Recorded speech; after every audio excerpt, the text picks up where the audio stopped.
की महाविद्यालय केवळ शैक्षणिक पुरवठा याकडे लक्ष देत नाही, केवळ त्या दृष्टिकोनामध्ये शिकवणे आणि परीक्षा घेणे आणि निकाल लावणे या एवढ्या पुरतं त्या महाविद्यालयाचं उद्दिष्ट किंवा उद्दिष्ट नाही, तर अगदी सुरुवातीपासूनच महाविद्यालयाच्या स्थापनेच्या अगोदर 1996 संस्थेची स्थापना झाली।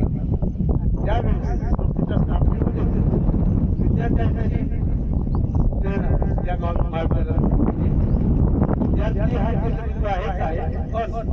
आपण ज्या परिसरामध्ये राहतो, त्या पर्यावरणामध्ये राहतो, त्या परिसरातल्या सामाजिक बांधिलकी पर्यावरणाच्या बांधिलकी म्हणून पर्यावरण असेल, त्यासाठी वृक्षारोपण असेल, सामाजिक बांधिलकी असेल, सामाजिक बांधिलकीचा भाग म्हणून वेगवेगळे रॅली काढून समाजामध्ये करण्याचं काम असो,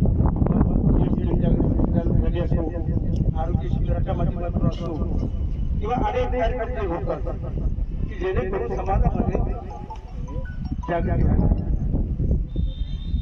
आणि त्याचाच एक भाग पर्यावरण हा अंतर्मुख उद्देश तर निसर्ग राजा म्हणलं जातं किंवा निसर्ग देवता म्हणलं जातं।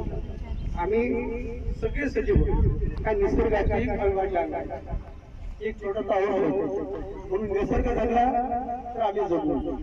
आम्ही बघतोय की आज पाऊस येतोय, पावसामुळे जो हाहाकार माजलेला आहे त्याचं कारण आहे आम्ही पर्यावरणाचं बिघडलेलं पर्यावरणावर आम्ही केलेलं अतिक्रमण, त्याचे परिणाम आम्हाला बघावे लागतात। म्हणून त्याच्यावर म्हणजे उपाय वृक्षारोपण खूप धन्यवाद देतो। त्यामुळे या ठिकाणी आज हा उपक्रम झालेला आहे, या ठिकाणी वृक्ष लागवड होणार आहे। भविष्यामध्ये या संकुलाचा वापर किनगाव शहरातले असतील किंवा जवळपासच्या खेळाडू असतील, इथले नागरिक असतील यांना होणार आहे। त्यामुळं हे झाडं तुम्ही निश्चितपणे जोपासणार अशी मला खात्री आहे, कारण मी आपल्या महाविद्यालयाच्या परिसरामधल्या वृक्षारोपणाचं